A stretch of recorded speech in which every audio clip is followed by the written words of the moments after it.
এমন আসেনি, আমি আগে কেন পড়বো? আগে পরে সময় নষ্ট করা যাবে না। স্যার আসছেন?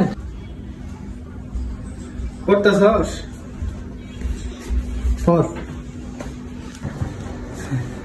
আসসালামু আলাইকুম। কি? আসসালামু আলাইকুম। আবার কি কয়? সালামটাও তো শিখাইতে পারলাম না রে আমি।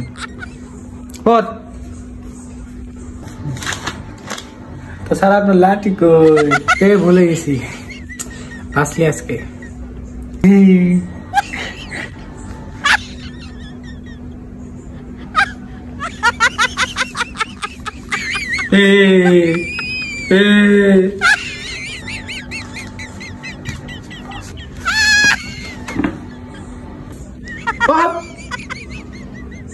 পড়তেছি স্যার, পড়তেছি, এমনি বলতেছি।